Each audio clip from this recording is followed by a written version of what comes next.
नमस्कार।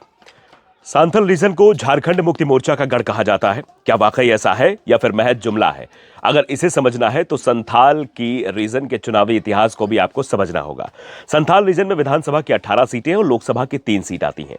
विधानसभा की 18 सीटों में से 7 सीटें आदिवासियों के लिए और 1 सीट दलित वर्ग के लिए आरक्षित है।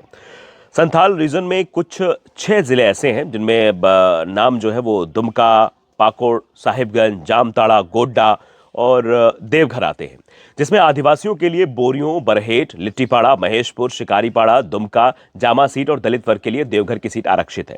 जबकि बची हुई जो 10 सीटें, जिसमें से राजमहल, पाकुड़, नाला, जामताड़ा, जरमुंडी, मधुपुर, सारठ और ये पढ़ैया हाट है, गोड्डा है और एक सीट महगमा है, ये सीटें सामान्य है।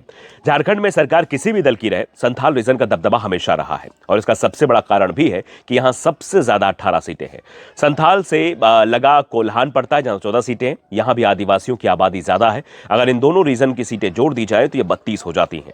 झारखंड विधानसभा में 81 सीटें हैं और 2019 के विधानसभा चुनाव में यहां की 32 सीटों में से 25 पर इंडिया गठबंधन को जीत मिली थी। ऐसे में बीजेपी के लिए इस बार ये दोनों रीजन, खासतौर पर संथाल में जीत बेहद जरूरी है, लेकिन ऐसा होगा ये मुश्किल दिखाई दे रहा है। दरअसल बीजेपी के लिए यहां आदिवासियों के लिए आरक्षित सीट जीतना हमेशा चुनौती भरा रहा है। 2009 में जेएमएम के बोरियो, बरहेट, लिट्टीपाड़ा, शिकारीपाड़ा, जामा सीट पर जीत दर्ज की थी। इसी चुनाव में दुमका से हेमंत सोरेन और जामा ने उनकी भाभी सीता सोरेन झामुमो की विधायक बनी थी।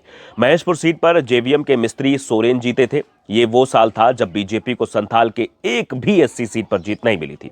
इससे पहले 2014 में जब मोदी लहर चल रही थी, बीजेपी ने झारखंड में पहली बार बहुमत की सरकार बनाई थी। उस समय संथाल की सीटों पर इसका कोई असर नहीं दिखा था। बीजेपी सिर्फ बोरियो, दुमका सीट ही जीत पाई थी, जबकि जेएमएम, बरहेट, लिट्टीपाड़ा, महेशपुर जो सीट है, शिकारीपाड़ा है, जामा, इस सीट पर कब्जा बनाए रखा था। यानी आदिवासियों के दबदबे वाली सीटों पर बीजेपी जेएमएम के आगे बहुत कमजोर स्थिति में दिखाई दे रही है।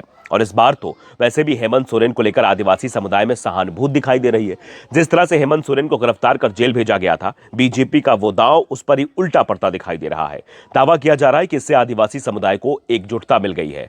बीजेपी को चिंता सिर्फ जेएमएम की नहीं है, बल्कि कांग्रेस भी उसकी चिंता का सबब बनी हुई है। एक तरफ आदिवासियों के लिए आरक्षित सीटों पर जेएमएम का दबदबा है, तो जो सामान्य सीटें हैं वहां कांग्रेस का दबदबा दिखाई दे रहा है।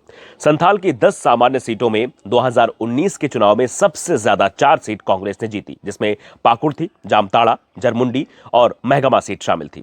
बीजेपी को 3 सीट मिली थी, जिसमें राजमहल, सारठ, गोड्डा, नाला और मधुपुर सीट जेएमएम ने जीती, जबकि जेवीएम ने पढ़ैया हाट सीट पर कब्जा जमाया था। यानी संथाल में आरक्षित सीट हो या फिर गैर आरक्षित, दबदबा इंडिया गठबंधन का ही दिख रहा है। और इसी के चलते इस बार के चुनाव में बीजेपी की तरफ से बांग्लादेशी घुसपैठ को संथाल में सबसे बड़ा मुद्दा बनाया जा रहा है, जिससे आदिवासियों को डराया जा सके और उनका वोट अपने पाले में किया जा सके। इस मुहिम को गुरुजी की बड़ी बहू सीता सोरेन और लोबिन हेम्ब्रेम आगे बढ़ा रहे हैं, लेकिन हेमंत सरकार महिमा सम्मान और सर्वजन पेंशन योजना से लोगों के जीवन में आ रहे बदलाव का हवाला देकर जीत को दोहराने में जुटी हुई है। और जेएमएम की रणनीति बीजेपी पर फिलहाल भारी पड़ती दिखाई दे रही है। अब होगा क्या, क्योंकि चुनाव का ऐलान हो चुका है और अब सारी ताकतें झोंकी जाएंगी। झारखंड में 2 चरणों में चुनाव होना है और बीजेपी भी ताकत लगा रही है, जेएमएम भी अपनी सहानुभूति कार्ड के सहारे फिर से सत्ता में वापसी की कोशिश कर रही है।